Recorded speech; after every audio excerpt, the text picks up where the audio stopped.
Steelers are 1 up and 1 down, and Paul, it has not been their offensive prowess sparking the victories. Can you believe these two teams that between them have won 3 games? The Steelers have no offensive touchdowns, and the Raiders only have 2. On the other hand, both teams have put together strong defensive efforts, in particular Pittsburgh with an NFL-high 11 sacks in 2 games. Set for the kickoff, Jeff Jager will kick away to Rod Woodson.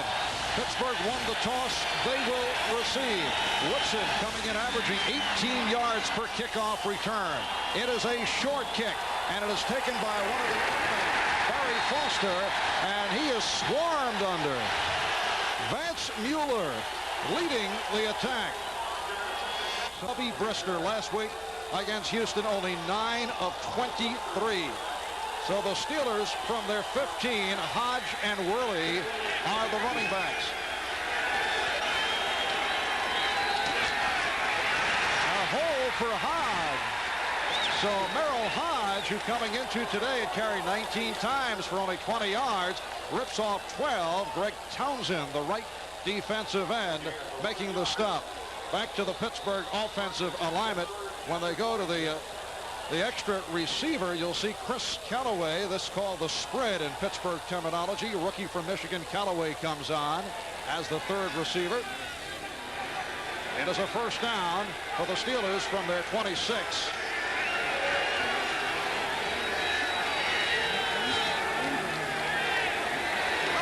That is Lips in motion. And Brister on the roll, has nowhere to go and runs it out. He was chased by the outside linebacker, Jerry Robinson. This was just a busted play, because all of the offensive line went one way. Worley went the same way with them, and Brister just missed the handoff. Take a look at it. He is supposed to get the ball to Worley. He's the only man in the backfield, and he missed it. Worley just moves. Brister has to run out. He's chased by Robinson. Does a smart thing, get out of bounds. And Robinson credited with a sack, his first of the season. It is a loss of 1. He's credited for a sack because there was a loss on the play. A second down and 11. And again the inside handoff. Good second effort by Merrill Hodge. The free safety, the hitman, Eddie Anderson up to make the tackle, a 5-yard advance. A look at the Raider front 7, starting at the left defensive end. Scott Davis replacing Howie Long, who dislocated a toe last week. Bob Golick has been playing very well, as have the linebackers Robinson, Ellison, and Benson. And when the Raiders go to what they call the bandit in the passing defensive situation, Terry McDaniel and rookie Turin Dorn come in. That is the normal secondary. The rookie Gary Lewis from Alcorn State has been a pleasant surprise. It is a 3rd down and 5. Pittsburgh from their 31. High snap, and Brister with time, lots of time, and is able to complete for the first down. Lewis Lips hit down by Ricky Ellison. 8-yard advance. And the Pittsburgh offense. They complete it for a first down. But when you have that much time, you can complete it. Or you should be able to complete it. Steelers first down from their 39. We are just underway, first quarter. And again, to the ground for Worley this time, as the Steelers mix it up. 5-yard pickup. Ellison on the stop. Tim Worley, like Merrill Hodge, has not been able to get going over the first 2 games. He came on strong at the end of last season after those fumble difficulties in the early part of the year. I think people must understand one of the major problems with Pittsburgh's offense. You know, is the cadence is different. The play calling is totally different. The audibles, they've gone from colors to numbers. And it really is throwing this team in disarray as far as the offense is concerned. They're just hoping by the 3rd game here they can get it together. It is a 2nd and 5 on a sweep. Hodge to midfield for a Pittsburgh first down. He went for 8. The free safety, Eddie Anderson, on the stop. The new offensive coordinator, Joe Walton. You know, Mark, watch Long, number 74. Now, when he pulls out, Hodge is going to wait on it. Here comes Long. Now, he sits there and waits on him. He sees the opening. He's waiting for Long to make a move. He's trying to set up a block for him. But Long, instead of taking the man on, there might have been more yardage. He kind of hesitated himself. The guard has got to go right at the defensive man. Well, the new offensive coordinator, Joe Walton, changed all the terminology. As you mentioned, changed the cadence. And this club has not been able to get going. That's Worley. And a penalty flag is thrown. The first of the day. The referee is Howard Rowe. Ricky Ellison and Gary Lewis on the stop for the Raiders.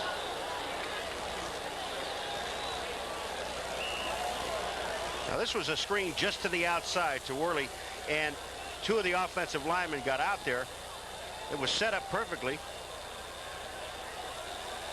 And there's Joe Walton.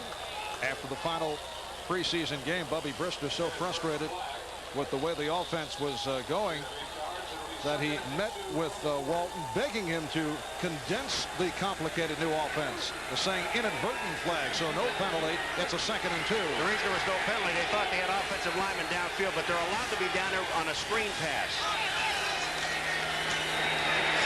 Off the play action. It is completed to Derek Hill. And another Pittsburgh first down. Terry McDaniel. You guys are going to nail you. Now Bubby Brister looking at a first down at the Raider 32-yard line. Long drive for Pittsburgh. Big hole for Richard Bell. He picked up 12. Jerry Robinson on the stop. So from Nebraska, a 12th round draft pick. Only his 2nd carry in the NFL. Penalty markers down, and the play is whistled dead. Number 65, Jackson, the left offensive tackle, moved before the play started. Now here's Howard Rowe. False start, number 65, offense, 5-yard penalty, first down. This is what we were talking about, Marv. Remember now, the cadence is altogether different. Tom Jokin was, a guy was really funny. He said for 11 years, Marvins are a little bit confused. As you saw, 10th play of the drive, 1st and 15. And again, Brister with the time and completes inside the 15-yard line. He picked up 13 on the play. The tight end, Terry O'Shea, the backup tight end, on the reception. You don't think Brister can throw. Watch where he puts this ball. Now, there are defenders all over the place. And he just hangs that ball up high for O'Shea. Man catches the ball. They've got another, what, 2nd and 8 now, or 2nd and 2 now. Picked up 8 yards. And Bubby Brister, 4 for 4, 37 yards. 2nd and 2, down at the 12. Well, he said yesterday, we hope our offense is starting to come together. The late handoff, the hole was there, and then Hodge was stopped. Golick and Ellison combined on the tackle. It almost looked like the ball was snapped by Damani Dawson too late, because the left guard Raistra, number 79, got past where the hole was and really didn't block anybody. Take a look at it. You see the left guard pulls out. Now, he just really hasn't anybody to hit. Instead of hitting in the hole where he should have hit with Ellison, number 50, he goes beyond the hole.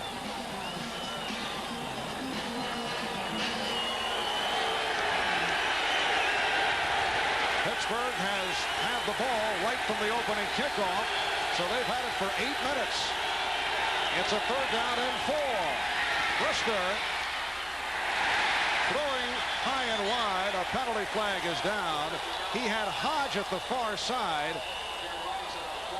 Rick Townsend on the coverage. I think we may have holding against the Raiders.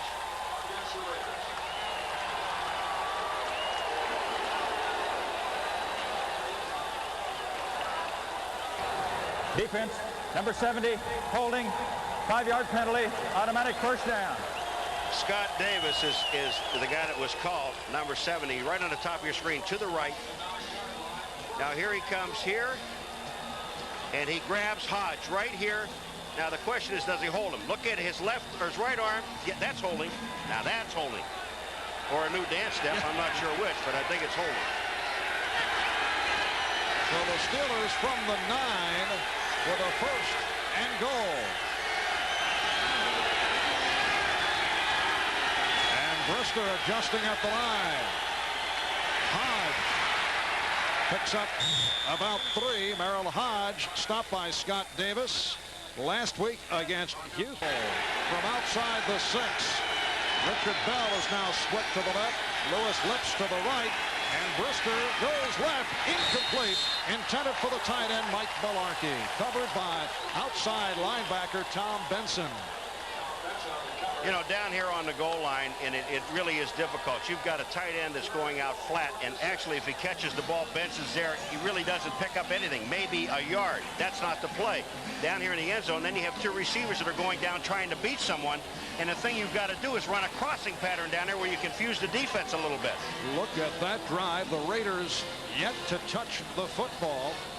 Right from the opening kickoff, it has been Pittsburgh. Pittsburgh, really, they're not afraid to run down here either. 3rd and goal from the 6. Mularkey in motion. The ball was fumbled by Hodge. And he was able to recover. Covered up by Davis and Townsend. This is the second time that Bubby Brister has missed a handoff. Now, this is a delayed draw to Hodge. When I said they'll run down here in 3rd and long, watch Brister. He goes back. Now, he's supposed to hand the ball underneath to Hodge. Hodge runs into him. They bobble the ball, but Hodge at least gets back on the football. They can get 3 points out of it. And again, very frustrating, though, for the Pittsburgh Steelers. They will have to try and settle for a 31-yard field goal. Gary Anderson has come on. The holder, Dan Straczynski. And the kick is good. But they had the football for a very long time and had to settle for 3 points after a most impressive drive. And Paul, a man who has recovered from the emotional grief suffered by being rejected as a contestant on American Gladiators. But Paul has managed to hang in. Yeah, thank you. Earlier, we talked about the problems of the offense of both these clubs, but defensive games. And the kickoff from Anderson.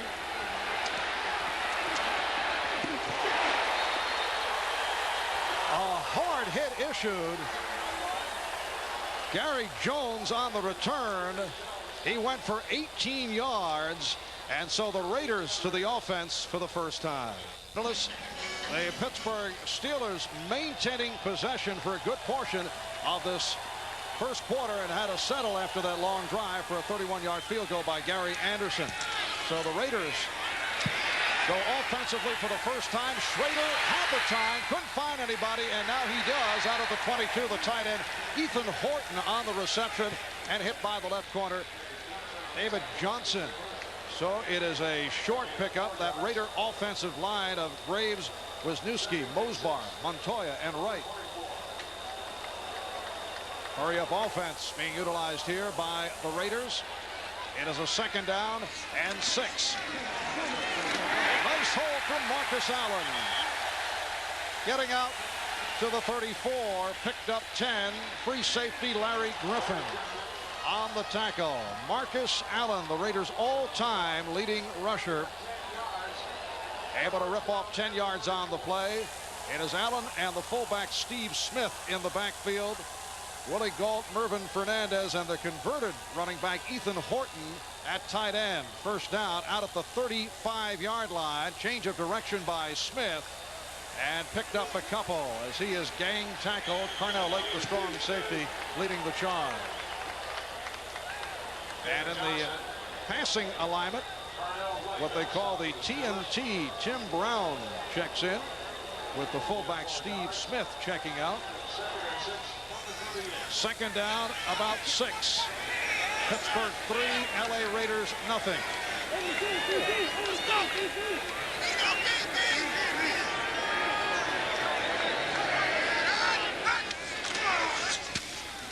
And the give to Allen. Marcus Allen to the 40. Marv, the Raiders came out and they're in a hurry-up offense because they're right at the line of scrimmage. Well, I'll let you get the defense in, and we'll explain a little bit. All right, the Steelers front 7 of Willis, Williams, and Evans. Evans, the new name in there, former Ram, former Eagle. Excellent linebackers, Hinkle, Nickerson, Little, and Lloyd. In passing situations, Jenkins and Davidson come on along with Jones and Everett. And the normal secondary has Larry Griffin as the starter free safety. Everett making his way back from that concussion suffered on opening day. It's a 3rd down and 4 at the 40. Raiders have the extra wideouts in there. And Schrader throws the middle. Right at the 1st down marker, Tim Brown took the pop from the inside linebacker, Hardy Nickerson. Let's see where they spot it. It is a 1st down. Now, what the Raiders did, they came out in their first series of downs, and they lined up on the line of scrimmage with their starting offense. Now, here they go right to the line of scrimmage again. The reason they're doing it is they don't want the Pittsburgh Steelers to get extra defensive action. They feel with Fernandez and Galt, they've got enough speed on the outside.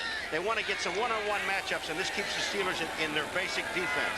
Schrader has a 1st down at the 45. Second back coming through is Allen. He went for 5.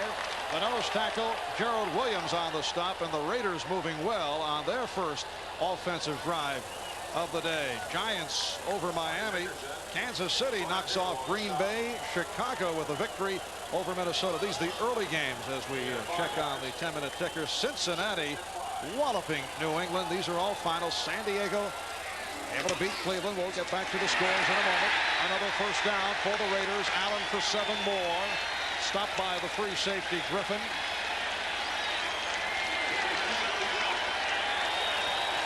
These are final scores. Houston beating Indianapolis. New Orleans defeating Phoenix. Phoenix coming off that surprise win over the Eagles. The later games, Atlanta on top, Seattle and Denver tied at 7, and the Rams in front of Philadelphia. 1st down at the 43-yard line in Pittsburgh territory. Schrader with the short side, and it's deflected. The pass intended for Fernandez. Brian Henkel gets out as a linebacker, and that's what you really have to do, is get outside and take that real short lane away. That helps the corner. It's almost a double coverage. It's short inside, but Henkel gets there. One thing talking to the defensive coordinator, David Brazil, yesterday, he said, we have to play against the Raiders gap defense. We have to take all the gaps away, and Marcus Allen, he seems to be finding those gaps. And again, Raiders get to the line in a hurry. Allen trying to get outside, gets inside the 40-yard line. Again, it's Griffin making the stop. Woodson also involved, and penalty flags are tossed. And it's going to be thrown against Rod Woodson, number 26. He's not happy. Personal foul. That's 15 yards. You just don't make these kinds of mistakes when you're a struggling football team. Personal foul. Number 24, defense. 15-yard penalty after the play. 1st down. Actually had the wrong number. It's 26, not 24. Now, here's Allen on the ground. Watch this. He hits Rod Woodson, and then Rod Woodson, he actually doesn't hit him. He fakes like he's going to kick him. But there's a classic example of Marv, the second guy, getting caught. The fake kick for Woodson. It is a 1st down at the 24.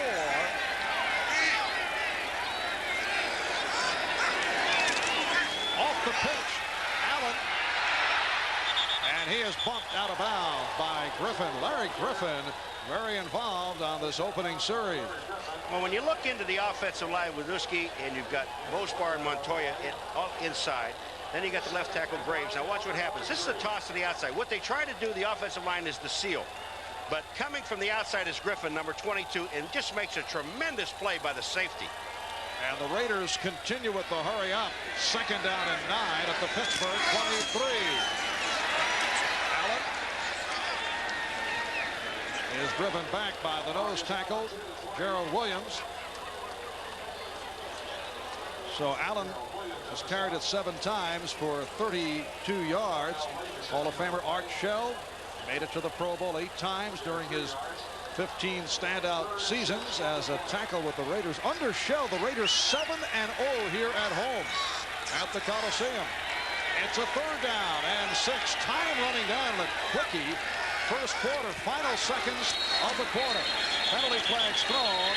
Pass is completed, but the play whistle dead. It will not count. Ethan Horton will come right back. Well, you have movement in the offensive line. And it was the right side of the offensive line that moved.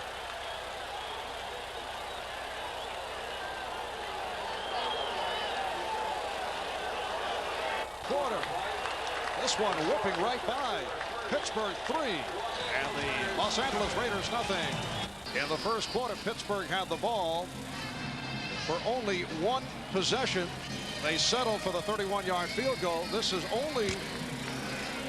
only LA possession as you check out those first quarter statistics.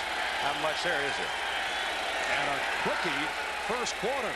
Well, the Raiders in Seattle last week played a game in under 2 hours and 40 minutes. Schrader on the keeper, stopped by the nose tackle Gerald Williams. And this is a called play. Schrader they run Marcus Allen out, and he takes that one step back, and he's just trying to go over Mosbar, who is the center. But the defense, Williams, number 98, makes the play. It sets the field goal attempt. It's a 4th down and 8, a 40-yard attempt for Jeff Jager, 3-year man from University of Washington. Hit on a 49-yard field goal last week against Seattle. His only field goal attempt of the season. Angle to the left. And Jager's kick is good.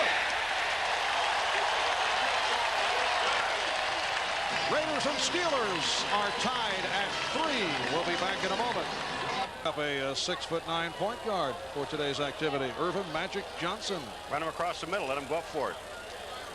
Fine idea, Paul. We'll be seeing quite a bit of Magic during the year as the NBA hits NBC.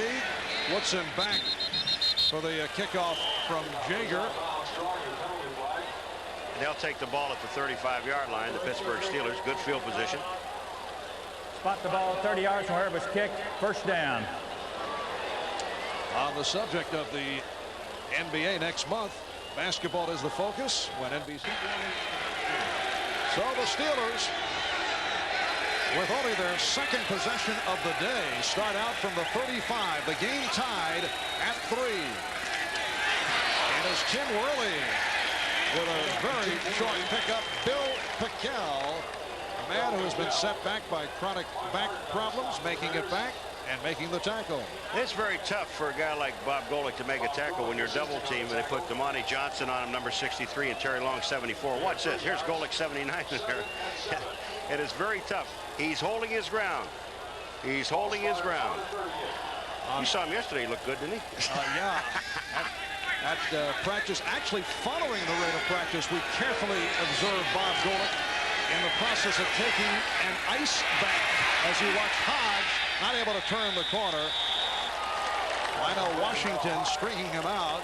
Golick taking an ice bath, a regular occurrence for Bob. He says it gets his legs back each week. Now the temperature in that bath was 42 degrees? 42 degrees. I'm gonna tell you, it was a great shade of purple. I've never. I mean, you have kind of a purple tie. Yeah. But his legs were a little bit more purple than your tie. And he comes out and he said it gets your legs back, but he can't walk for like 20 minutes. I don't understand it. This is a very strange guy. In fact, Art Shell says that Golick would have fit in perfectly with the Raiders of old. He is such a character. 3rd down, 6. Brister completes. It's a first down. He combines with the tight end Mike Mularkey, a 7-yard pickup. Washington on the stop of Mularkey. But you take a look at where Brister puts this football. It's unbelievable. Here comes Mularkey down. Now you only see one man covering it right there, Washington. But watch who ends up on him. Here they are.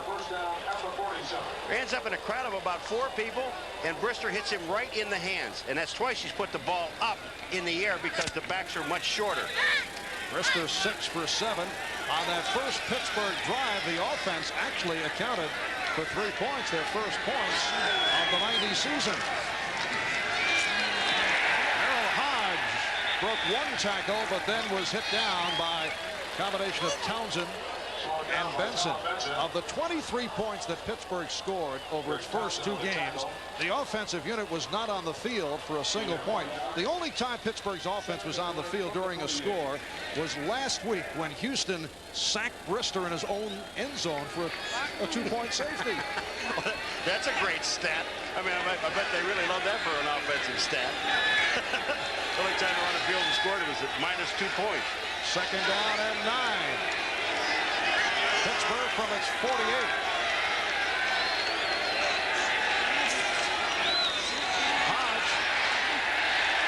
yard. That's it. Ricky Ellison, the middle linebacker. Plan B free agent out of the San Francisco 49er organization on the stop. And they say about the Raiders, much more speed in the defense because of that man, Ricky Ellison. I mean, he is all over the field. A couple of plays where you saw a guy flying through the air in the Pittsburgh backfield, that's Ricky Ellison. At one point, he considered retiring to pursue a career in politics. He was a candidate for the State Assembly in Northern California, then changed his mind to sign with the Raiders. Third down, 8. Play action, and Brister completes and has another first down with Malarkey. Terry McDaniel on the stop, 13-yard pickup. McDaniel replacing the rookie corner Gary Lewis, who was injured in the first quarter, and we're still awaiting a report on the status of Lewis. You know, I'll tell you one thing about Brister is that he loves to throw to his tight end. They're big targets. Malarkey is being covered, but that was a zone defense. Terry McDaniels, that is not his man. But he did take a hit and got hurt, and he's limping off the field. Now they go to O'Shea. And the report on Gary Lewis, not a good one. Broken right clavicle. So Terry McDaniel, second-year man from Tennessee, is in at left corner. Brister on first down. He is going deep, and it is picked off. Eddie Anderson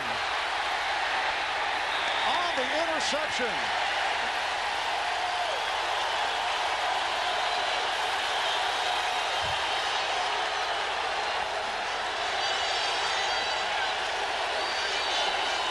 Last week in Cincinnati, Anderson with a 12-tackle performance. 5-year man from Fort Valley State has come up with the interception. On Hill, but on the right-hand side of your screen, freeze it right here. This man here is Anderson. Now watch what he does. He's playing free safety. This is what a free safety does. The ball is a little bit underthrown, and there's Anderson playing at free safety position, picks up the interception. We just received word on the Pittsburgh tight end Mike Malarkey, sprained right knee, and a question as to whether he will return. He had 2 receptions. The other tight end, O'Shea, had 1. Schrader gets it out for a first down, hitting Mervin Fernandez. 12-yard advance. Right now, though, let's go to Bob. All right, Bob, Raiders first down from their 36-yard line. 5.5 down by. In the second quarter, Marcus Allen working the left side. Hardy Nickerson on the stop. And Allen went for 7. Marv Albert with Paul McGuire from the Coliseum in Los Angeles, California. The Raiders with a new 20-year lease to stay here in L.A. The Coliseum will be renovated, a much-needed refurbishing of the 67-year-old structure. Schrader on the screen, no one in the area, and a penalty marker is down. They got to call him for throwing the ball away. Schrader just couldn't find anybody, and the heat was on him, so he just dumped the ball down the middle. There was just no one there to throw the ball to. They're all offensive linemen, intentional grounding. Now what do they call him?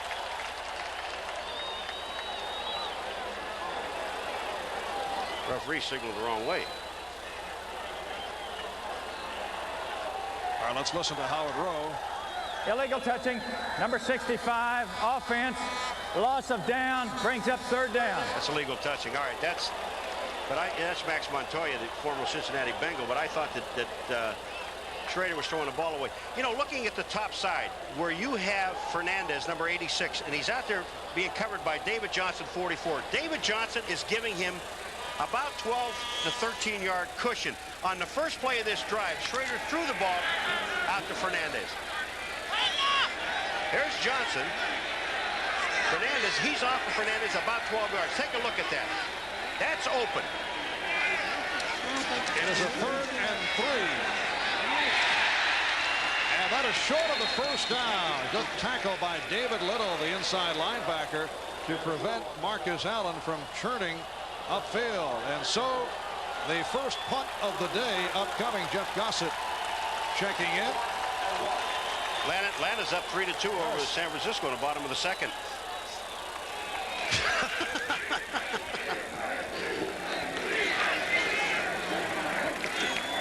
I love those scores. You know, those are great scores. Ron Woodson.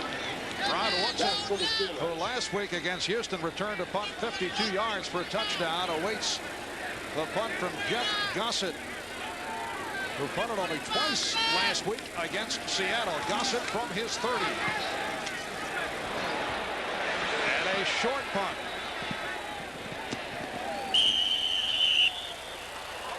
So the Steelers will resume offensively. A 36-yard punt by Gossett. 7:58 to go. Second quarter. Summer camp. It happens tonight in the movie Camp Cucamonga. Followed by She Said No. Merrill Hodge hit one of the officials in the process as he picked up the first down. Incidentally, the tight end Mike Mularkey, who injured his knee in that last Pittsburgh series, apparently all right. He is back in there. Hodge went for 14. Anderson and Harden able to get him down. There's Mularkey. Plan B pickup last year after 6 years with the Minnesota Vikings. And Hodge goes right up the middle. And the life, the trials and tribulations of an umpire. Isn't it beautiful? I mean, they hit him so hard, knocked his hat off. That was Neil Durant, the umpire, who certainly got involved in that last play. And here's Hodge again, and the Steelers running well. In fact, that 14-yard run by Hodge a moment ago, the longest from scrimmage this season by the Steelers. And Merrill Hodge, who had struggled over the first 2 games, has carried 9 times for 47 yards to go in the first half. These two teams like to run the football in ball control. Game tied at 3. 2nd and 5 from the 38. Hodge stumbled.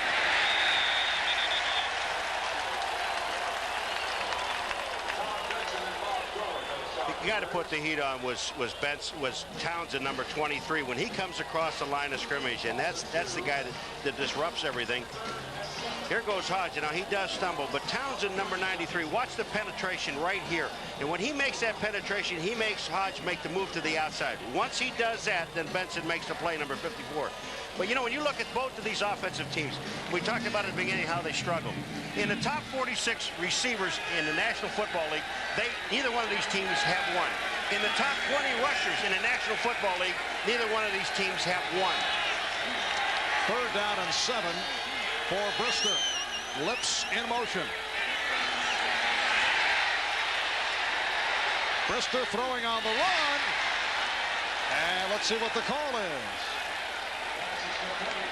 It is complete to Derek Hill. So Hill able to maintain possession in bounds.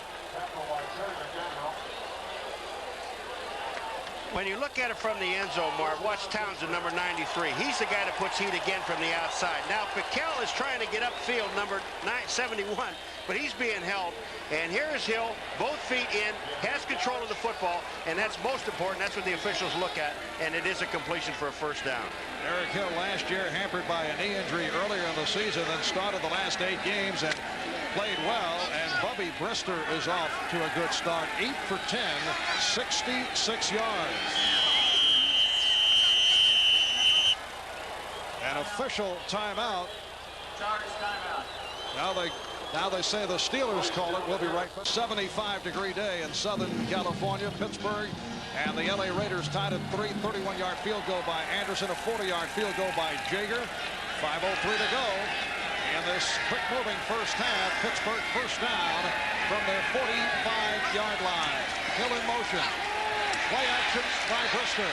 And a bullet pass just short of the first down. Completed to Mularkey. A 9-yard advance. Mularkey with his 3rd reception, and Bubby Brister successfully going to the tight ends, Mularkey and O'Shea. Well, the reason he goes to the tight end is because normally the tight end is covered one-on-one. Now, Warren Williams is number 42, is in the backfield blocking. They get a pretty good blocking combination up front, but just take a look at it. You have crossing patterns, and actually, when Anderson comes up and makes the play, Mularkey is not his man. There should be a linebacker hitting him at the line of scrimmage, and they're not doing that. 2nd and 1, the rookie Callaway in the slot to the left.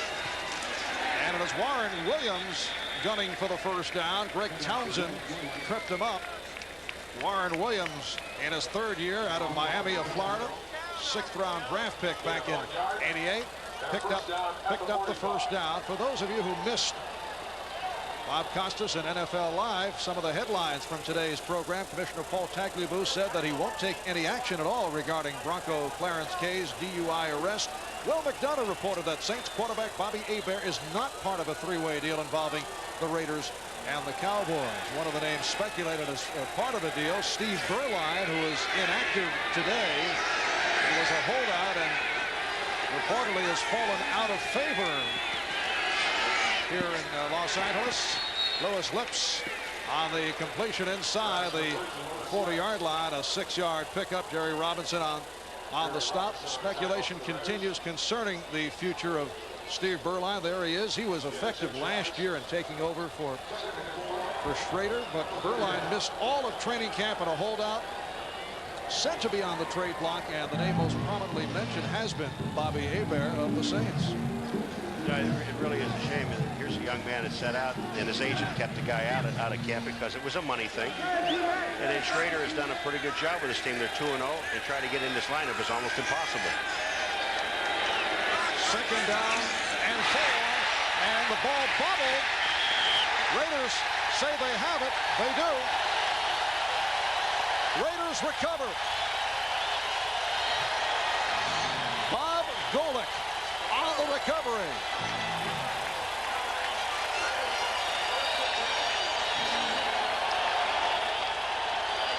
.244 to Go for a fumble, but I'll tell you right now, those are just little surface deals. He doesn't even feel that. Raiders take over on the fumble recovery by Golick from the 41. Here's Allen off the option, throwing deep, and it backfires. Picked off by Rod Woodson. He lateral. Try to get it to Larry Griffin, but Griffin is brought down. So that option pass play did not work. First of all, the play took a little bit too long to develop. And Rod Woodson, he knows that he has to... Rod Woodson, the AFC Defensive Player of the Week, coming off his performance against Houston with his first interception of the season. So Brister on first down, able to complete out to the 40 for a first down. Dwight Stone on a 14-yard pass play. The free safety, Eddie Anderson, made the stop. Dwight Stone, a running back who has moved to wide receiver in his 4th year out of Middle Tennessee State. Now, Brister here runs a bootleg to the outside, and he sees Stone coming across the middle, coming back into the flow of the offense, not the defense. The defense was running to its left. See, here's Brister. Everybody's coming to the right on the offensive side. And Brister goes to his left. He takes a shot, but that's okay. He'll take that to complete a pass. Bobby Brister now 11 for 13, 96 yards. 2 minutes to go. First half. Season may have been one of this man, Chuck Noll's finest coaching jobs. Despite last place rankings in total offense and passing and yards per pass, they came within 1 point, one late Denver rally for making it to the AFC Championship game. First down at the 40. 2 minutes to go. First half, and Brister completes again. Louis Lips with his 3rd catch of the day. A pickup of 7. Pittsburgh to the line of scrimmage in a hurry. Game is tied at 3 on a 31-yard field goal by Anderson. A 40-yard field goal by Jager. That has been it. Brister with the time. And it is short of the first down. Richard Bell taking a shot from the outside linebacker, Jerry Robinson. And Pittsburgh's got to get in that hurry up because they've already taken a timeout. They only have 2. It's 1 minute and 20 and counting. 3rd and about a yard. And that is a first down. Malarkey cutting across. Able to pick it up. So Malarkey with his 4th reception. Benson and Ellison on the stop. Pittsburgh continuing in the hurry up. Clock is running. 1 minute to go in the half. And every pass that Malarkey has caught so far in his first half, he is not the primary target. Brister now being chased, and it is called a sack. In the grasp, under control, Mike Wise on the sack, and Bubby Brister shaken up. Bubby doesn't want to believe that he doesn't believe in anything like it's in the grasp, because he fights his way through it and throws the ball out, but he was sacked. All right, here goes Brister back. Wise, number 90, is going to come in and get him. Now here it is right here. This is where they call in the grass. Look at Bubby. All right, get away from me and let me get the ball away. And then he gets up and gets hit right in the stomach with Wise's helmet. Mike Wise goes 6'7", about 270, a loss of 12. And Brister hit again. And let's see if they call it a fumble. Apparently it was a fumble, and it was covered up by Pittsburgh. Tunch Ilkin on the recovery. Scott Davis, you talk about making a mental error and a mistake, and they teach you. When you see that ball on the ground, dive on the fumble. Scott Davis tries to pick the ball up. Now, Bubby Brister's going to get hit from the backside. Bang, right here. Now, watch number 70. Watch what he does. Instead of falling on the ball, they're in field goal range. He tries to pick it up. Timeout taken with only 14 seconds left in the first half. Not to do. You see this guy, these two things out here? These are called hands. Well, watch it when they try to come together. Look at this. Is this cute? There goes the ball. And I guarantee you, they're going to talk about him. He's got him taped. He got, you know, two fingers are taped together. He can't pick up the ball. Paul, you have taken the telestrator to a state-of-art level. Isn't that great? I should sign those. 14 seconds remaining in the first half. Third down and about 30 as Merrill Hodge runs the clock down. A timeout taken. 8 seconds now left in the half. Raiders stop the clock, and we'll take another commercial break. Back in a moment. Ski checks in for the first time. The Steelers' first punt of the afternoon. A first-year man out of Indiana. Tim Brown is back. Back at his 25-yard line. Only 8 seconds to go. Here come the Raiders. Straczynski gets it off. Gets the good hang time. And Brown lets it bounce as time runs out in this fast-paced first half. It's a 46-yard punt for Straczynski. A couple of field goals. That has been it. Two struggling offensive clubs, two of the better defensive teams, and they go 3-3 at the half. Now to NFL Live with Bob Costas. And it really the Raiders, you know. But Jay Schroeder is realistic about it. He said to have total consistency, you got to put it all together, not only the running game, but also the passing game. Did he say history of the club? He said in the history, more scoring weapons than they ever had in the history combined. And the Pittsburgh Steelers had their problems in the first half. Oh, did they ever? I asked Webby yesterday. I said, well, now, how long do you think before total consistency? He said, I think maybe I'd like to see it tomorrow. We have not seen it in the first half. But again, look at the Steelers and their possessions. When they had the ball for 15 plays, they went down the field. They ended up with a field goal. Everything else, nothing. Pittsburgh. All right, look at here. Here you go again with the Raiders. Marv, when they had to play for ball for 13 plays, they ended up with a field goal. But here are two teams offensively. Pittsburgh had it 4 times in the first half, and the Raiders only 3 times. You cannot do much offense with that. Raiders with only 19 plays in the first half. Pittsburgh had the ball in the first quarter for over 9 minutes and had to settle for that 31-yard field goal by Gary Anderson. The only other score, a 40-yard field goal kicked by Jeff Jager. And it's Ron Brown on the return. Steelers thought they had him. And Brown able to break tackles. He went for 23 yards. White Stone made the stop.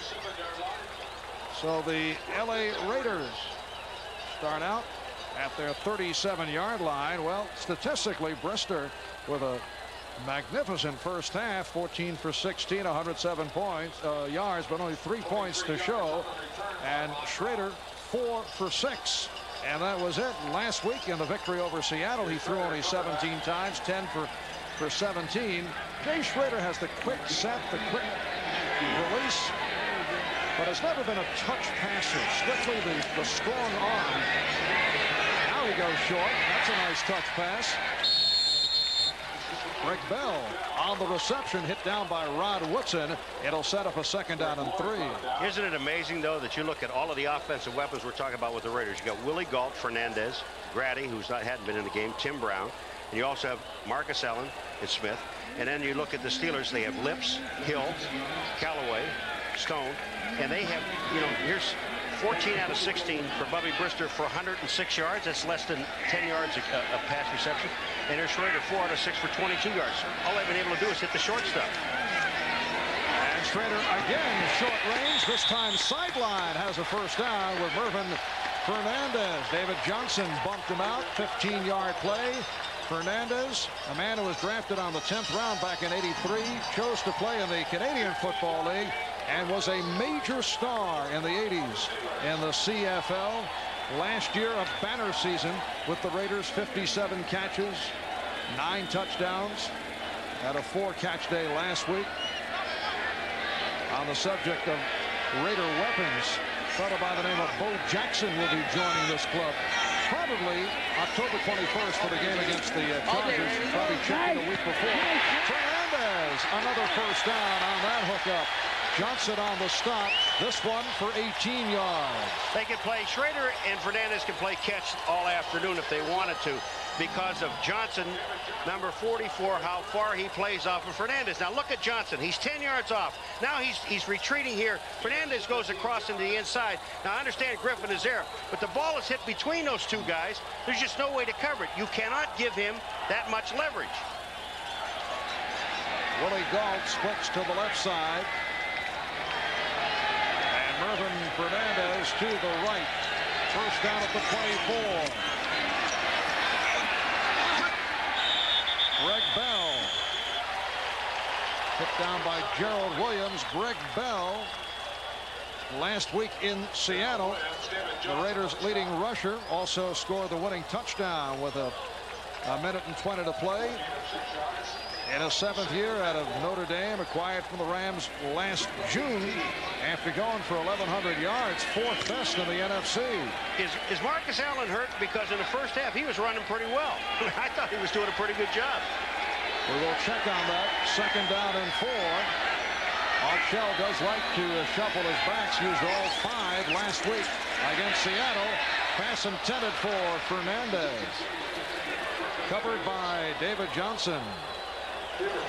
Donald Evans, number 66, gets a lot of heat, but the guy that really makes his play not work is David Little, who's number 50. Now 66 is right there. There's Evans. But when they throw the ball downfield, the linebacker, who is Little, gets in the way, takes the short away, enables Johnson to cover deep, and they couldn't get the ball to Fernandez. Raiders and Steelers tied at 3. 2.5 gone by in the 3rd quarter. It's a 3rd down and 4 at the 18.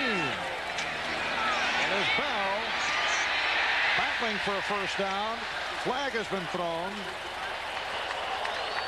Thomas Everett on the stop of Greg Bell.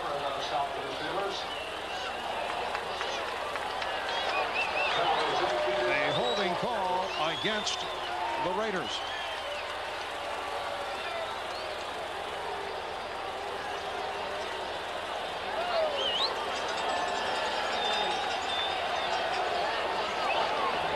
Holding, offense, number 88, 10-yard penalty. Repeat 3rd down. On the top of the screen, take a look at Ethan Horton, number 88. Now he's out here on the outside linebacker who is here, and then just watch the holding and you'll see what happens. That's holding. That responsible off the 28-yard line. You're allowed to move the guy out, but you can't, you get your hands out on him, but you can't hold on to him. Ethan Horton, the starting tight end, what with starter Mike Dial suffering a pulled hamstring. Horton, a converted running back. Here's Schrader on the 3rd down play. Could not be held by Willie Gault. Willie Gault was open.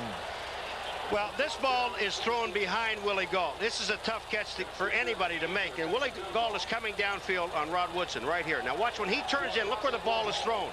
Back to the outside. Should have caught the football, but the ball could have been thrown inside. I mean, Gault had Woodson beat. And now Jeff Jager with a 45-yard field goal attempt. He hit from 40 earlier.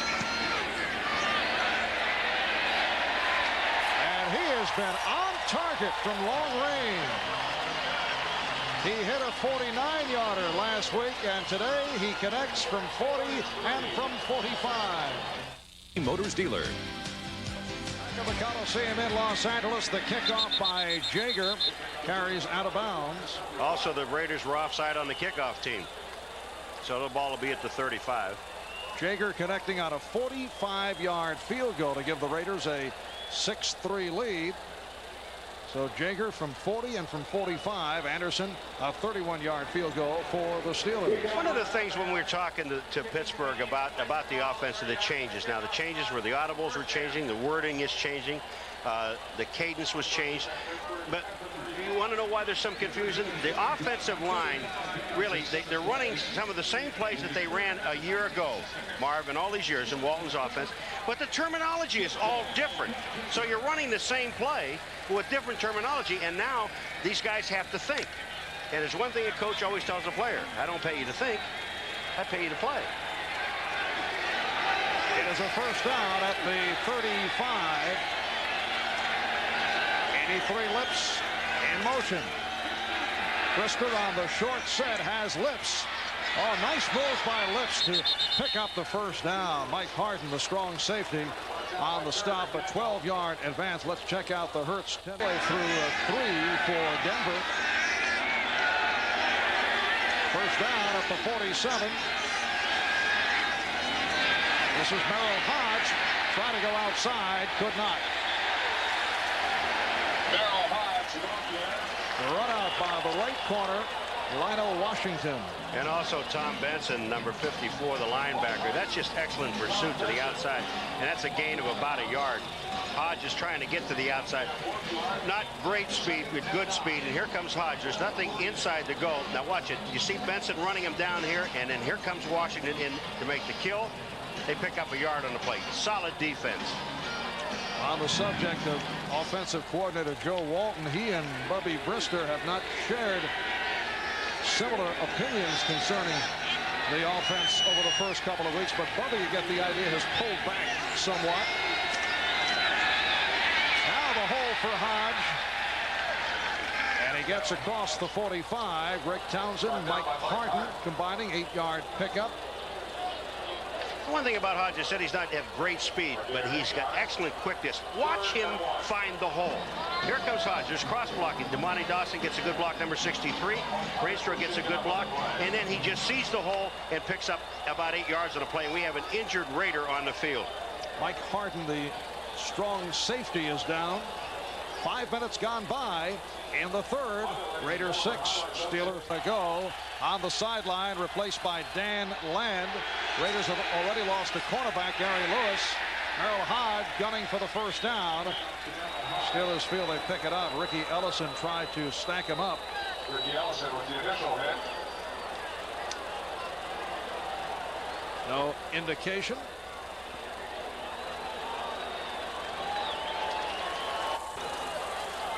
I got to think he's maybe about a half a yard short or a half a ball short. They are calling for the yardsticks. Getting back to the Joe Walton, Bubby Brister situation. Last week, Brister said he was about to come unglued with an offense that ignored many of the Steeler strengths. Deep throws to Lips to the running of Worley and Hodge. And then Chuck Noll sharply criticized Brister for refusing to accept Walton's new schemes and suggested that he might look for a new quarterback to fit the system. Steelers short of the first down. Brister was talking to reporters about a half hour after last Sunday's game against Houston when Noll entered the room and said, "Are you working overtime?" And Brister said, "Coach, I didn't say anything bad today." And Noll said, "If you say anything bad, say it about me." And Brister answered, "Yeah, and I'll be in the Canadian League."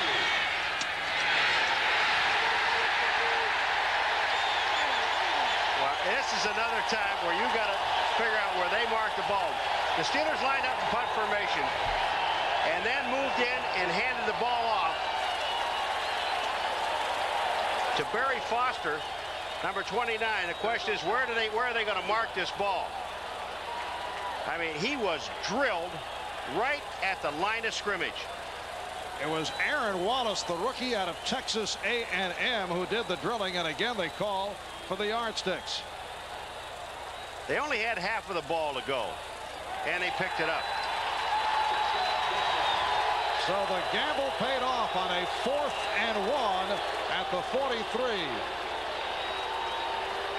Now look at it now. The punter moves up as if he's going to be a ball carrier, but he is not going to be a ball carrier. Barry Foster is the ball carrier, and you're absolutely right. Wallace, number 51, just absolutely drills him, but he picks up that half of the ball is all he needed. Foster, a rookie from Arkansas, a 5th-round draft pick. Now the first down for Pittsburgh at the Raider 43. Hill in motion, and penalty flags are down. Tom Ricketts, number 71, who is in there now at left tackle, I think is the guy that moved. So Mike Wise apparently took a finger in the eye. False start. Number 71, offense before the snap. And it was Ricketts. Here he is right here. You see, he moves. Boy, is that awfully close. That is awfully close. And then he sticks his finger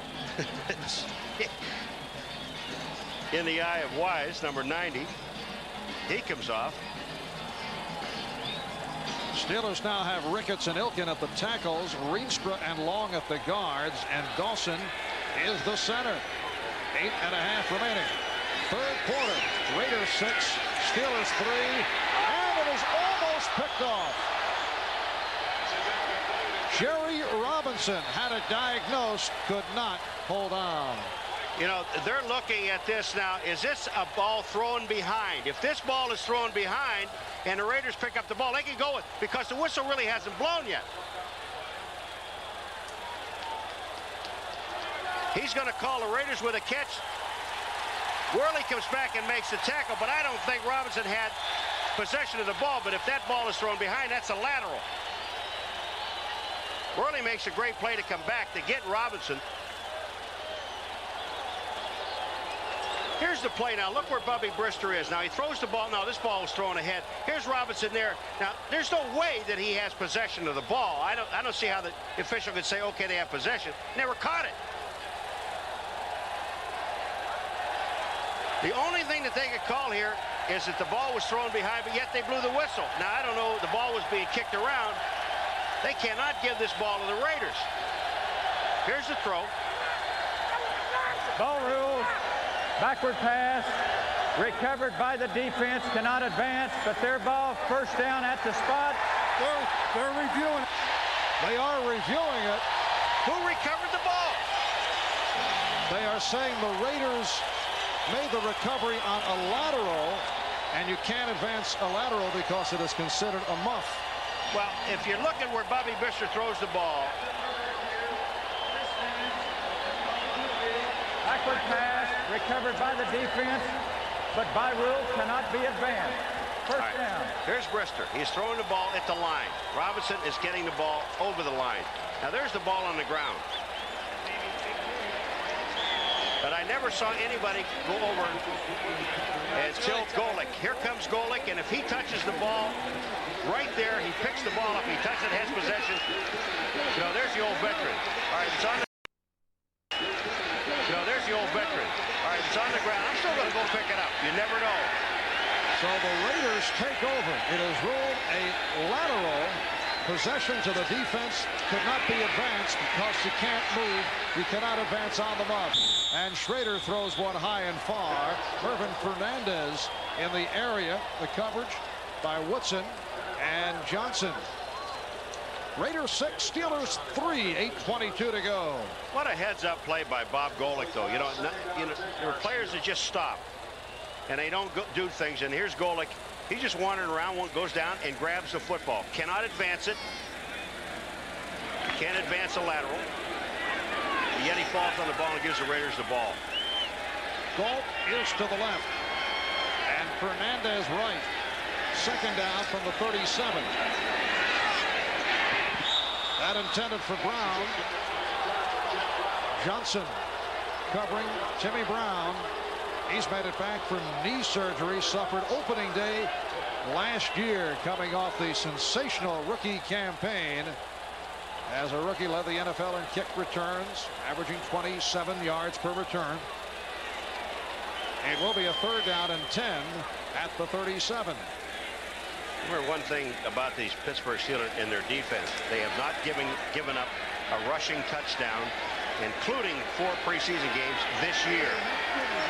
Marcus Allen is back. He is the lone deep back. Schrader over the middle, broken up, intended for Brown. Carnell Lake, the strong safety, covering. Carnell Lake almost had an interception. He was just sitting there playing center field and then ended up just reading the quarterback's eyes of Jay Schrader and almost picked it off. They didn't move it a yard. And here's Jeff Gossett punting from midfield, only his second punt of the day. Rod Woodson is back at his 10. Gossett looks to angle.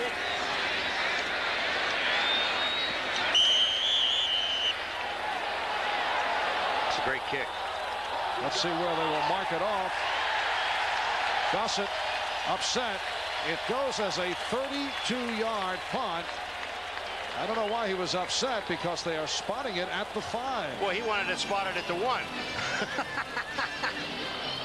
We'll be back after these messages. The Steelers first down from their 5. Defensively, Mike Harden is back at strong safety, shaken up in the last series. Crowd urging the Raider defensive unit on. And as Worley stopped.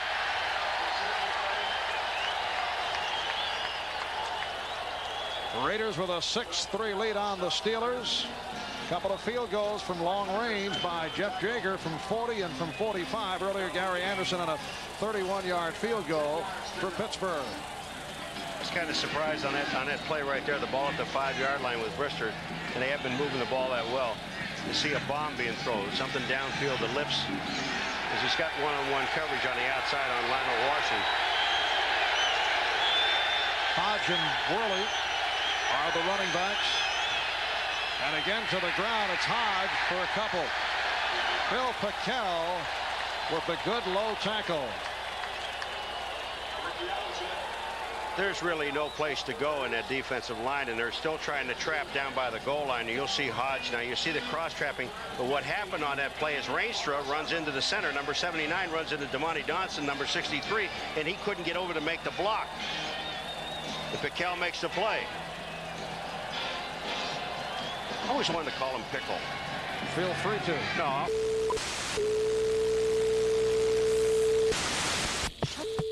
Third down and 8 at the 7. Brister with the time and completes for the first down to that man again, the tight end, Mike Mularkey. Has the first read run and then read pass.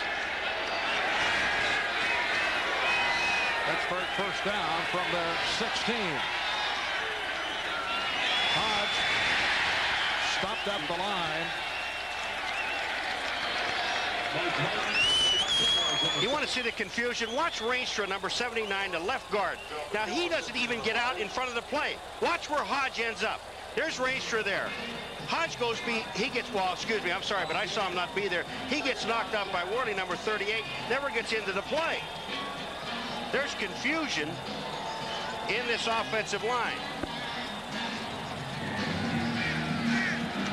Chuck Noll in his 22nd year as an NFL head coach. He has won only 3 of 9 league games against the Raiders. Second down and 10.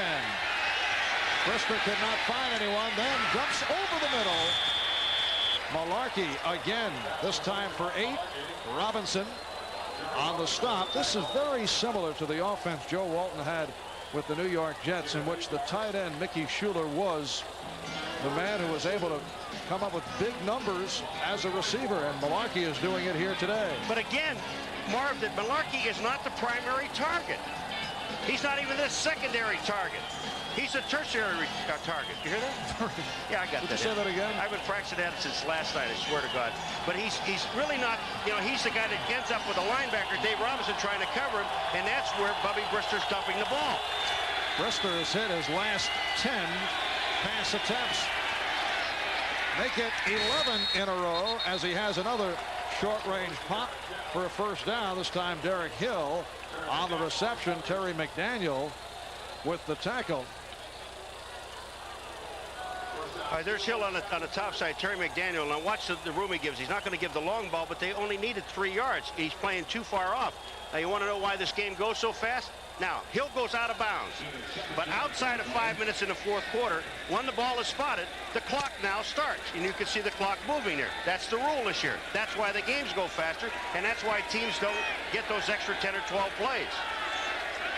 First down at the 31. Brister is now 18 for 20. Very impressive statistics, but only 3 points to show. Right here on NBC. Raiders with a 6-3 lead on the Steelers, who have a first down at the 31. Richard Bell and Noah Hodge now in the lineup. That is Bell 21 in motion. And Brister can't find anyone, and down he goes. At the 25-yard line, Greg Townsend gets credit for the sack, his 3rd of the season, and the Raiders with their 4th of the day. Marv, all Brister has to do is run with the football. If he runs with the ball, he picks up about 7 or 8 yards. When Brister breaks out, really everybody, even Townsend, look how far Townsend is away. He ends up making the play, but there's nobody in front of him, and you don't have the time as a right-handed quarterback. Here's Ellison now. He's coming out to the outside. He's trying to cover Hodge. Now, Hodge right here is going downfield, going away. Ellison is the closest guy to Brister. All Brister has to do is tuck it away. And a right-handed quarterback running left has to stop and turn, and that's how Townsend got him. Brister on second down with a bullet. Incomplete. Knocked away from Malarkey. The officials indicated incomplete pass. The hit applied by the right corner, Lionel Washington. And also Bill Pickel was in there and drilling Brister when he's getting rid of the ball. And again, he's throwing out to Malarkey because there's no one else to throw to. Look, he's looking to his right. There's Brister. Now back to his left, and here's Pickel. Really not that big a hit. He's going out to Malarkey on the outside. Now Washington is there. The ball is thrown very hard. Never a catch. Don't review that. That's not a catch.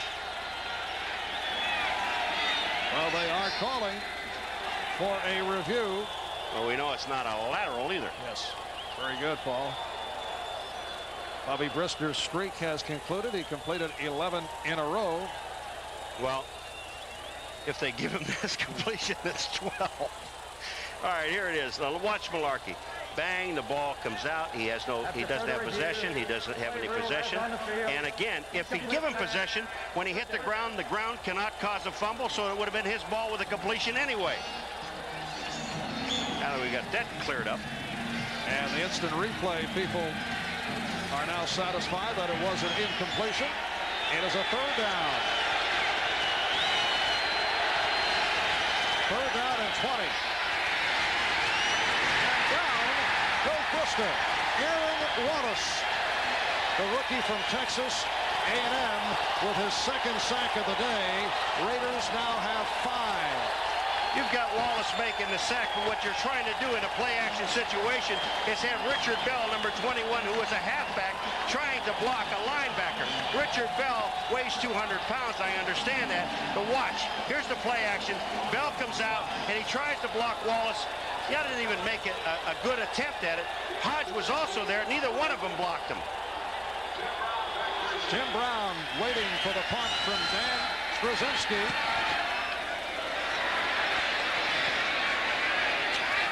Brown slipped at his 40-yard line. It's a 37-yard punt. White Stone on the cover up on Brown. Aaron Wallace, a man who set the Texas A&M career record of 42 sacks, a 2nd-round draft pick. He had a big preseason, 7 sacks in the preseason, and just a moment ago on that last series came up with a 2nd sack of the day. So the Raiders with 5, and now the Raiders back to the offense, starting from their 41 with 2.5 minutes to go in the 3rd quarter. Steve Smith and Greg Bell are the running backs. Greg Bell stopped by Greg Lloyd. Greg Bell acquired from the Rams last June. He had a big year for the Rams last season, running for 15 touchdowns. He came to the Rams in the deal for Eric Dickerson. And he has been spelling Marcus Allen here in the second half. I would still, if I was Schrader, I'd go back to Fernandez because he still has Johnson off about 10 yards. And as soon as Fernandez comes off the line of scrimmage, Johnson backs up. Second down, 10. Lots of time, and the ball rejected. Penalty flag has been thrown. So Schrader had it batted down. That penalty flag came from the secondary, but and it's against Pittsburgh, according to Schrader.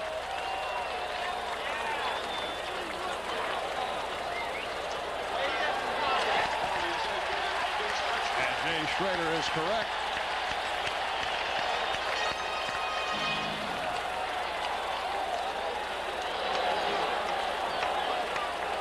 Well, it's dead, but I think it's against Greg Lloyd, number 95, for illegal use of the hands. I think you read lips correctly. There's Greg Lloyd. Man was ejected from last week's game when he apparently stepped on the toe of the line judge and vehemently arguing a call. Accidentally, of course. I knew you'd like that one. First down at the 46. Bell started out as if it could have been a reverse, and it did not work. David Little on the stop of Greg Bell. David Little's on the stop, but the guy that makes the play is Brian Hinkle, number 53, because he gets across the line of scrimmage and forces Bell to go wider than he wants to go. Number 53 in the defense to the left of your screen. Watch this penetration. Right here is where Hinkle is there, and look at the people that he took care of. 3 Raider offensive people and open it up for the defense to get there. Raiders back to the hurry up. They lost 4 on that play. It's a 2nd and 14. Schrader goes sideline. Beautifully thrown to Mervyn Fernandez. A 22-yard pass play and a first down. David Johnson on the tackle. 4th catch for Fernandez. Well, on that time, Johnson had help deep. But what Fernandez does is he splits the defense in the zone. Here it is. You see Johnson is up short. Now 37 is late. Now watch what he does. Fernandez just checks it up between the two and picks up the first down. That's great adjustment by the receiver. Mervyn Fernandez in his 4th season in the NFL out of San Jose State after starring in the Canadian Football League. Steve Smith for 6. Steve Smith out of Penn State, a 3rd-round draft pick back in '87, a starter all of last season, opening up this year as the starting fullback. And time running down here in the 3rd. 3 quarters complete at the Coliseum in Los Angeles. We'll be back after these words from your broadcast. Quarters of football in the National Football League and have not scored an offensive touchdown. And we'll talk about Smith in a moment. Only 2 carries. 2nd down and 4. Greg Bell looking for the first down, and he has it. Donald Evans, right defensive end, made the stop. Steve Smith, as you saw a moment ago, has carried the ball only twice for 10 yards. Raiders not going to the fullback. And if you go historically with the Raiders and take a look at some of the great fullbacks that they've had with the Raiders, they've always been an integral part of their offense. And here you are looking at a fullback that's carried the ball twice in 3 quarters. Talking about the likes of a Mark Van Egan, of Pete Banaszak. It is a first down at the 25. Bell on the pitch. Bell with running room inside the 20. Carnell Lake, the strong safety, made the stop. 9-yard advance for Greg Bell, who has run well. Greg Bell, I mean, he just does some things in the backfield with his feet. Now watch when Bell, he's going to go outside as a toss. That's already blocked out. You can't go there. So he comes inside. Now he cuts right back outside. Carnell Lake, number 37, makes the tackle, but Bell had already picked up 9 yards. It is a 2nd and 1. At the 16, we're just getting started. 4th quarter. Raiders 6 and the Steelers 3. Steve Smith diving, looking for the first down. Ankle tackled by the outside linebacker, Greg Lloyd. It is short of a first down. Steelers and the Raiders representing one of the NFL's fiercest rivalries of the 1970s. The true glory of the series took place in postseason play. They split 6 playoff games. In the 70s, the Raiders and the Steelers combined to win 6 Super Bowls. Pittsburgh winning 4, Raiders 2. The yardsticks are there, and it is just short of a first down. And I sure wouldn't want to try to make a living running the ball against the Pittsburgh Steelers. Again, they have not given up a touchdown rushing 4 preseason games and 3/4 of their 3rd game here in this season. And a half a yard against this team is not a gimme.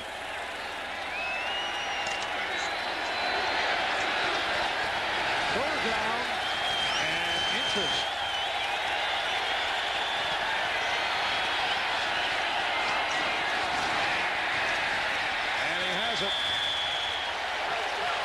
Greg Bell picks up the first down.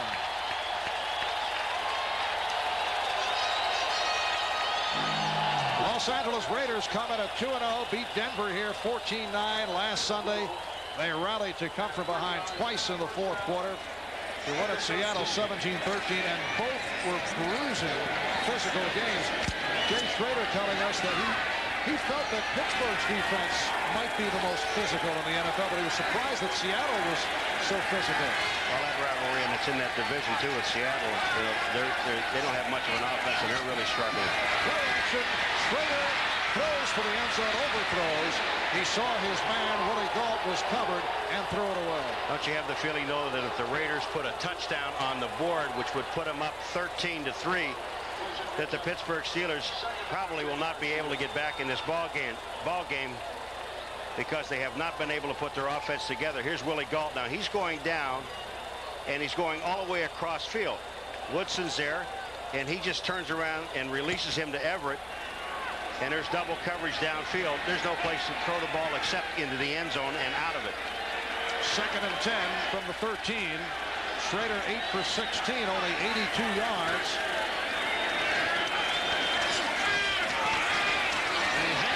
Bell inside the 5.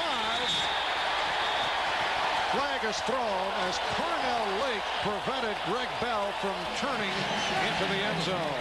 And I believe that this was going to be against Pittsburgh for defensive holding. And I'd like to see it. I'd like to know how you call defensive holding on a running play. Illegal hands. Number 88 defense, 5-yard penalty, decline. First down. Illegal hands.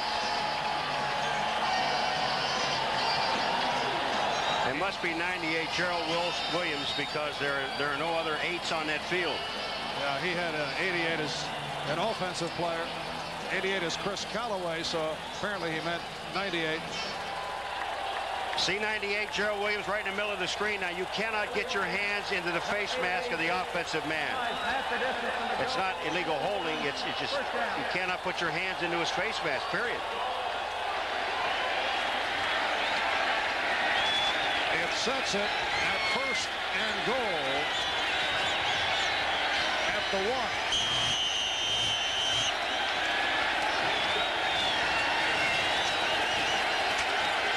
With a 6-3 lead on the Steelers. 3 minutes gone by in the 4th quarter. It is Bell, and he is stopped. Hardy Nickerson, Lorenzo Freeman combined to stuff Greg Bell. Well, when you just see this play, it may get involved in the end zone, but when you see this play, you know why that they don't give up rushing touchdowns. Here come the Pittsburgh Steelers, and Nickerson, number 54, just stuffs it, along with help from his friends. 2nd and goal inside the 1. Bell and Smith are the running backs. And Schrader calls for time. He had motion Bell over to the right and then was not satisfied with the alignment and decides to talk it over. We'll be back at the Coliseum in a moment. That man there is Todd Pete, number 64. He is 6'2", 320 pounds. And they say when he's in the game, the formation is called jumbo. How you clever. could show some movies on his backside, you know it? Look at this guy. I'd run there. I'd run there. Second and goal at the 1. And Schrader off the roll, throws. Let's see, was he in or out? He is out of bounds. Ethan Horton, out of bounds, took the hit from Hardy Nickerson. What great coverage by Hardy Nickerson. I'm going to tell you, he is there on Ethan Horton, and he has the tight end all by himself. And you talk about some tough coverage. There is force up. Hinkle is there, number 53, to put force. But look at back here. Look at this coverage. You're talking about tight end on linebacker, and Hardy Nickerson did his job. Now Marcus Allen returns, replacing Greg Bell. It is a 3rd and goal at the 1. Here's Allen, and he is in for the score.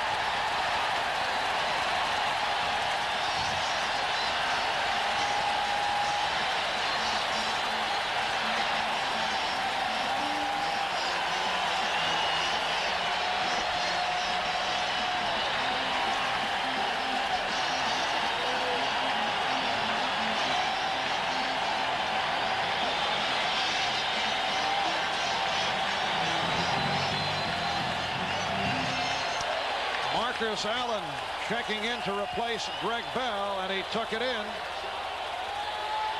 Isn't it amazing we have not seen Marcus Allen in the second half except for that play? One other play.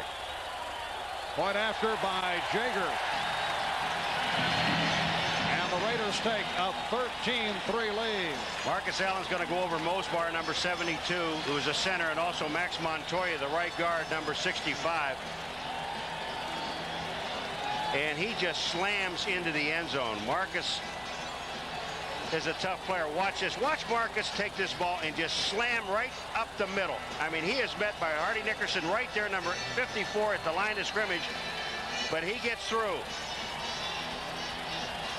Here comes Hardy Nickerson, number 54. Now watch this. Here comes a collision there. Touchdown. Marcus Allen has had an interesting 2 weeks. Opening day, needed 10 stitches over his right eye. Last week, he even saw action at tight end and then threw the lead block on Greg Bell's game-winning touchdown. 13 plays, 59 yards, 6.5 minutes consumed. So the Raiders with a 13-3 lead. Rod Woodson is back as Jeff Jaeger gets set to kick it off. There's so much controversy about Marcus Allen out here, why he isn't playing as much as he should be playing. But every time they put him in the ball game, he makes some things happen. While the Raiders trying to keep it away from Woodson, Gerald Williams, one of the up men, on the return across the 30-yard line. Now let's go to Bob Compton. Bob, plenty of time left here, just under 11 minutes to go, fourth quarter. And Pittsburgh down by 10. They start out from their 37. Worley and Hodge, the running backs. Hodge out across the 40, met by the left defensive end, Mike Wise. It'll be a second down and 6. And you want to ask why they're running? First of all, there's over 10.5 minutes to play in this fourth quarter. They're only down by 10. But the strength of the Pittsburgh Steelers in the past has been their running game, and it's not been their passing game. And again, the Pittsburgh Steelers have not scored an offensive touchdown in the first 3 games. Well, we're into the 3rd game now, the first 2 games. There's the second and 6. And Brister in trouble, just throws it away. He has been sacked 5 times. Big rush led by Bob Golick. Golick, one of the elder statesmen, but you know, he just never stops. You cannot say enough about Bob Golick. Not only what he does on the field, but off the field. He's a team leader on this football team, and Golick just never, ever stops. Remember, he's the guy that got the lateral, went over and picked it up as a fumble. Golic, a steal, his 11th NFL season out of Notre Dame. 3rd down and 6. And Brister again in difficulty, able to get it away. It is incomplete. Intended for Richard Bell. Aaron Wallace all over Bubby Brister. Wallace already with a couple of sacks on the day. And the Steelers are forced to punt. He's running for his life again, and here comes Wallace from the outside. Brister throws. Even if this ball would have been completed, it would have not been enough for a first down. It would have been about 2 yards short anyway. Here's Dan Straczynski doing the low snap, and he just did get it away. Timmy Brown from his 25 out to the 30. Good coverage by the Steelers. 33-yard punt and a 4-yard return. Gerald Williams made the stop on Tim Brown. 10 minutes to go in this 4th quarter. Raiders 13 and the Steelers 3. Welcome back to the Coliseum in Los Angeles. Marv Albert with Paul McGuire. 10:02 to go. 4th quarter. And the Raiders back to the offense. Marcus Allen on the slant to the right. Collecting short yardage. Aaron Jones made the stop. It's a 13-3 lead now for the Los Angeles Raiders, who are trying to extend to a record of 3-0. Pittsburgh comes in at 1-1. They lost at Cleveland opening day 13-3 last week. Beat Houston 20-9 at Three Rivers. More respectable score now with San Francisco up 12-10. Allen tries the other side and is tripped up at the 34 by Hardy Nickerson. These Steelers, their defense against the run is awesome. Just think about it. Even though the Raiders scored down there on a running play, how long it took. Look at this. When you look at total yardage in a football game, and in the first half you got 178 for Pittsburgh. They've got 21 in the second half. I mean, that's scary.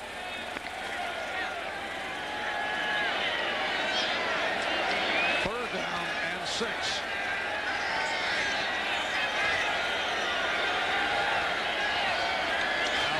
The slot to the right. Schrader going deep. Mervyn Fernandez with a 66-yard touchdown.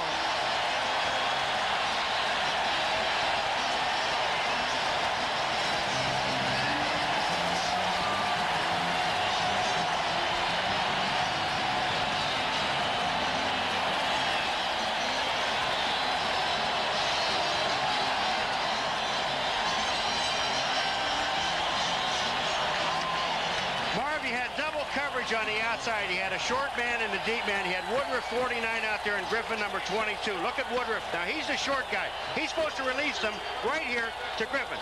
When Griffin doesn't get there, first of all, he doesn't get there. Second of all, when he does get there, he doesn't make the tackle. Now don't blame Woodruff because the defense should have been turned over to Griffin. He didn't get it. Jeff Jaeger tags on the extra point. Fernandez 5 catches, 130 yards, and the LA Raiders now lead the Pittsburgh Steelers by the score of 20-3. Sit on the ground. They continue to try and keep it away from Woodson, and they have succeeded. Larry Griffin again, one of the upmen returning it. And there is Mervyn Fernandez, who a moment ago hooked up with Jay Schrader on a 66-yard touchdown pass. All right, number 49 to the left of the screen. Take a look at that's Woodruff. Now his job is to come up and slow down Fernandez there. He does it. Not great, but he does it. But now Griffin, number 22, the safety. His job is to get over there. First of all, he doesn't get there. And second, again, when he got there, he has to make the tackle to save the touchdown. Didn't do either of the things he was supposed to do. Fernandez not a burner, but has underrated speed. Brister with time. Again, the tight end Malarkey, and he is hit out for the first down. Eddie Anderson, the free safety, bumped him out. 13-yard pickup. Getting back to the subject of Fernandez. Could it be that a opponents subconsciously compare him on tape to Willie Gault and Tim Brown, so don't realize that Fernandez has decent speed. Just showed something there. When you get a guy in the open, if people chase you, you get faster. First down at the 45. Pass intended for Bell. That's going to be interesting. What is the longest pass play that Brister has completed? So Paul putting the pressure on our crack statistician, right. Dennis Mnuchin. We'll find out how good he really is. Firing a question on the air. That's right. I want to know how good he really is. 13 yards. Very nice, Dennis. Dennis, thank you, bud. 13-yard pass play. I mean, that's the longest pass play all day long. That scares me. Especially when you have Lips and Hill. It is a second and 10 at the 45. Hodge cannot make the turn. Lionel Washington able to string him out. Lionel Washington in his 8th season out of Tulane. And once again, it is not working for the Steelers. Bubby Brister with the impressive statistics, particularly in the first half. At one point, he hit on 11 straight.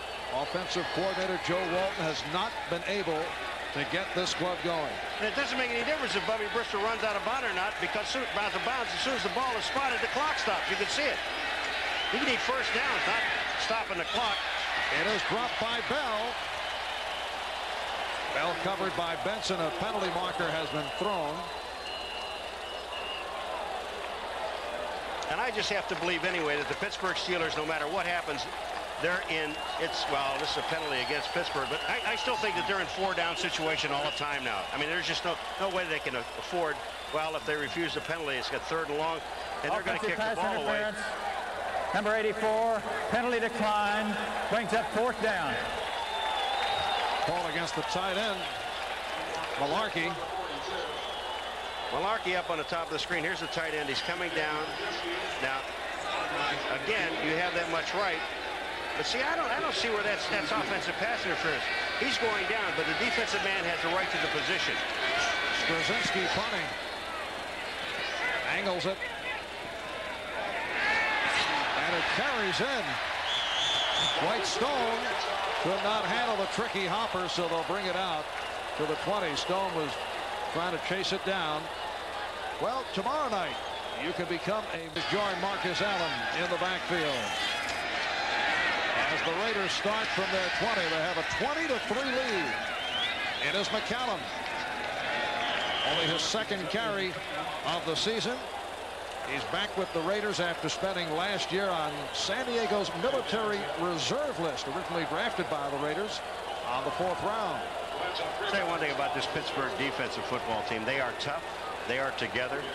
The one thing that happens to a team, and I've been around a National Football League for 30 years, Marv, and when the defense is playing as well as this defense does play, and the offense continuously do not move the ball. You know, they kept the ball for over 9 minutes in the first quarter. The first series of downs that end up with 3 points, and that's it. It's frustrating. 2nd and 6 from the 24. McCallum, perhaps a yard. Lorenzo Freeman, 6'5", 319-pounder, able to put the stop on McCallum. We mentioned before that the Raiders will be welcoming back Bo Jackson. Should be ready for action October 21st. That'll be Game 7 against San Diego. Does his late entrance, though, complicate matters for the Raiders? Management says, they say no. They claim it's similar to bringing in a player who's been acquired in a trade, and this is better because they're picking up Bo Jackson, a known quantity. But I think teammates, the running backs, can't be thrilled about it. No, they're not, but he also knows the system, and that's the big key with Bo. Raiders pass overthrown, intended for Brown. Brown's complaining Woodson was holding him, and Woodson saying that Brown pushed him. And it's still an incomplete pass. But Bo Jackson, I mean, he does so many things. With frustration, I guess, a couple years ago with Marcus Allen. I mean, how much was he going to play? But you can imagine if you can get Marcus Allen and Bo Jackson in the same backfield. Not only that, Raiders about that time will be welcoming back the injured Howie Long and the tight end Mike Dial. All right, Woodson is back, awaiting the punt from Gossett. Jeff Gossett back at his 10. 5.5 remaining in this fourth quarter.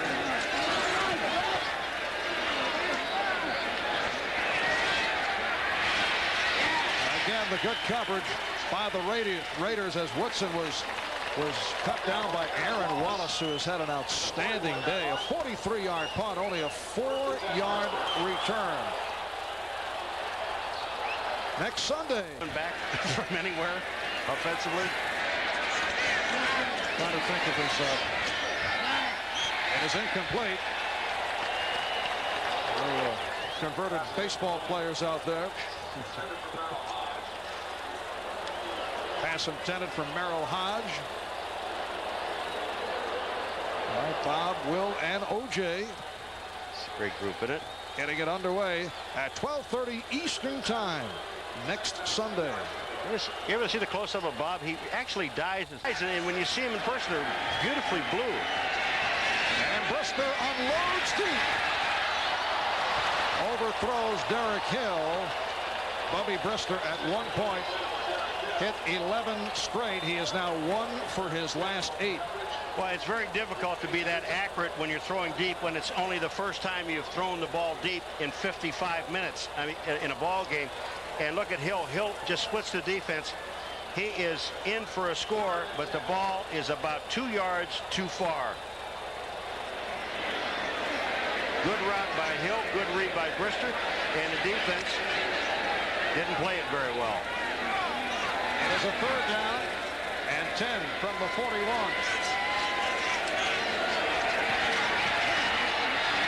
And down goes Brister. That is sack number 6. Scott Davis comes up with this one. Davis in his 3rd season out of Illinois, 6'7", 275 pounds, and a guy who has surprising quickness for that size.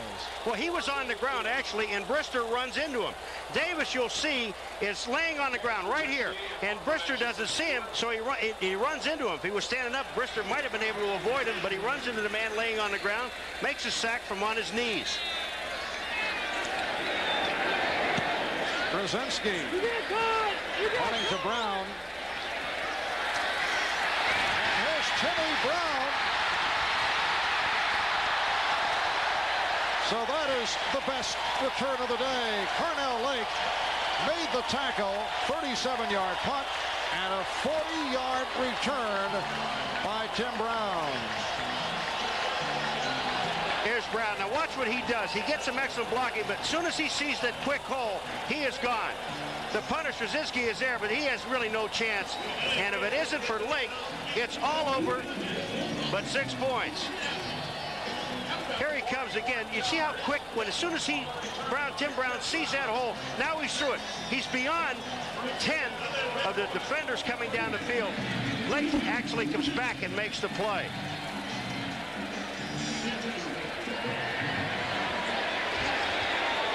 So the Raiders first down at the Pittsburgh 32-yard line. Vance Mueller in the backfield for the first time today. Mueller and McCallum, the running backs. And it is Mueller carrying for only the 5th time this season. Now to Bob Costas. Paul's good friend, Bob.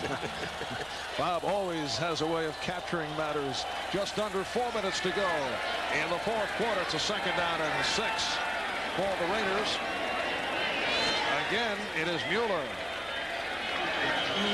So Art Shell resting the regulars. Steve Smith, Marcus Allen, Greg Bell has gone to Napoleon McCallum and Vance Mueller. When you look at those total yardage for today, remember one thing, the Pittsburgh Steelers are the only team that came into this weekend, which is the 3rd weekend, with under 200 yards total offense per game.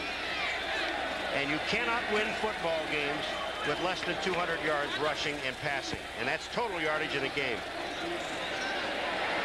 Third down 3 at the 25. Jamie Holland checks in as a wide receiver, as does tight end Andy Parker. Picked up earlier this week following the injury by Mike Dial. Mueller with room on the outside has a first down. Run out by the free safety, Larry Griffin. Vance Mueller in his 5th season out of Occidental College here in Los Angeles, a 4th-round draft pick back in '86. And extracurricular activity, Rod Woodson was right in the midst of it. James Fitzpatrick of the Raiders also involved as the flags come flying. Rod Woodson hits Fitzpatrick right in the mouth with his hand. Now Fitzpatrick is 6'7", 320 pounds. Rod Woodson, here's Woodson downfield. Now first he's throwing a receiver away. That's okay, that's Holland. Now watch this, here's Fitzpatrick. Now watch what Woodson does. Away, away, away. The referee goes, watch this, bam! That's a pretty good right. Look at Fitzpatrick. Woodson, you talk about tough. That guy, Rod, he weighs 320 pounds. 6'7". Everybody's got a flag down there. There are 3 of them. We got personal foul, defense, personal foul, offense. We've got an ejection of number 26 on the defense. Got a first down, out of bounds spot. So Rod Woodson has been ejected. And personal fouls called on both Fitzpatrick and Woodson. That's just frustration. I mean, this defense has been just hanging in there all day long, and it's not indicative of the score. The score is 20-3, but you know, this defense is there. But watch Rod Woodson. The other official to stand there, bam! I mean, that's a great. He not only hit him, but he got the official's hat, the referee's hat. Watch this. You've got to love his guts. He didn't kick him. He went and hit him. You know, this is 2 weeks in a row we've had guys ejected. We saw Robert Banks pulling one out of his kickboxing repertoire in the Browns-Jets game. And Woodson, he could have broken his hand, but you get the idea he has that move down because he got right between the protective shielding of Fitzpatrick. That with Mean Joe Green. We got personal foul, 26 defense, personal foul, offense, offsetting fouls, but we've got an ejection, disqualification, 26 on defense. First down. Now he will eventually have to leave the field. They give him a couple of minutes to cool down, and Rod Woodson, who comes off a sensational game last week, AFC Defensive Player of the Week. Rod Woodson last week against Houston returned to punt 52 yards for a touchdown. You were right, though. That last picture, that first picture we had of Rod Woodson, he wasn't talking to Mean Joe Green. He was talking to special teams coach. Before that, you're right, he was. Mean Joe, I think, tell him what a great job he did. Napoleon McCallum. And he was stopped by Lloyd and Little. And just getting a glimpse of Mean Joe Green on the Pittsburgh sideline brings back memories of matches between the Raiders and the Steelers, with Mean Joe going up against Art Shell and company. But he is in charge of this defensive line, and you look at the way these young men play, it is indicative of Mean Joe Green. There's Joe Green. He talked to Rod first. And I don't think Chuck Noll is going to be upset about Rod Woodson, you know, being ejected at this point in time. If this game was a little bit closer, there might have been some things, but this young man is just a tough competitor. Timeout taken by the Pittsburgh Steelers with 2 minutes and 5 seconds remaining in the first half. Crowd of 51,063 on hand here at the Coliseum. Capacity at the LA Coliseum is better than 92,000. And as you're well aware, the Raiders, with that new 20-year lease to stay here in LA, Coliseum will be renovated, a much needed refurbishing. In the 24 hours after the announcement that the Raiders would stay here, Raiders sold over 1,000 season tickets. You know, and Al Davis, and again, you know, he loved the Oakland area, and The people here in Los Angeles just came in and put it on the table, and that's up to them to get it done. And the Raiders. Bears, and then they play the Bills in Buffalo, back home for Seattle. While next week, Pittsburgh at Three Rivers to go against the Dolphins, who lost earlier today to the Giants. And then Pittsburgh home for San Diego, followed by road games at Denver and at San Francisco.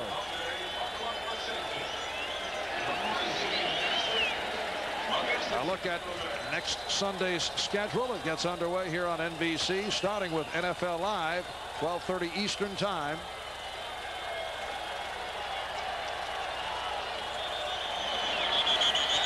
And the play is whistle dead. Again, Mueller Used to break out. First thing you do is you put your helmet on. That's one. And then you get behind the head coach, because they're not going to hit him. It is a 2nd and 13 from the 16. Mueller coming inside, breaking tackles, and gets down within the 5-yard line. A 12-yard advance. David Johnson, David Little on the stop. Again, the Raiders at the doorstep. We'll be back in a moment. Check around the 10-minute ticker of the finals. Houston beats Indianapolis. New Orleans knocks off Phoenix. San Francisco with a 19-10 lead. Seattle and Denver now tied at 31. Philly leading the LA Rams in the wild card last season. You'll recall the Rams beat the Eagles 21-7, and there are not particularly good feelings between those two clubs. Rod Woodson hanging on the sideline. Last week, Robert Banks was told to head to the locker room. The NFL are very liberal about players being ejected. If you're ejected, you're supposed to leave the playing field. That's the rule. The officials have not gone over to tell him to leave, but I guess, you know, with only 2 minutes left to go, how far can he get? It's a long tunnel up there. Well, 3rd down and 1 at the 4. Second back coming through. Vance Mueller has the first down. This telecast is presented by authority of the National Football League, intended for the private use of our audience. Any rebroadcast or other use of this telecast without the express written consent of the Los Angeles Raiders and the NFL is prohibited. The game is the property of the National Football League. All rights reserved. Thanks to our producer, Glenn Adamo, director John McDonough, statistician Dennis Minishin doing his usual bang-up job despite the added pressure from Paul, and our spotters Ron Lux and Chuck Panama. They have called for the yardsticks, and well, they're short. I thought he picked it up. They're inches short of the first down with 1:43 remaining in this 4th quarter. And you're looking at 4th down. I mean, this game is over with. You don't want to embarrass them either, but I don't think you're going to kick a field goal. You just go for it and just see what happens on 4th down. They're going to try and get the first down, try to get the touchdown. It'll be a little insult to injury if they went and kicked the field goal at this point. McCallum and Mueller, the running backs. It is McCallum. David Little on the stop, and let's see where they spot it. It is a first down. So 1st and goal for the Raiders. The executive producer of NBC Sports is Terry O'Neill. The coordinating producer of NBC's football, John Ferratzis.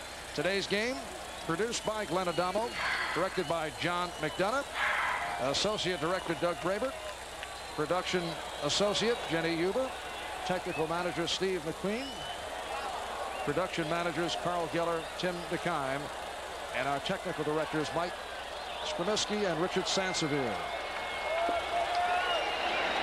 1st and goal from the 2. It is Mueller, and he's hit from behind. This defense of the Pittsburgh Steelers, here they go again. I said, let's get this thing over with. They have not stopped hustling. I mean, you're going to work for a touchdown down here. I don't care if this game is out of hand. All these little people in fights. That time was Carnell Lake, 37. Well, this is the Pittsburgh Steelers' first trip to the West Coast in 2 years. It has not been a pleasant one.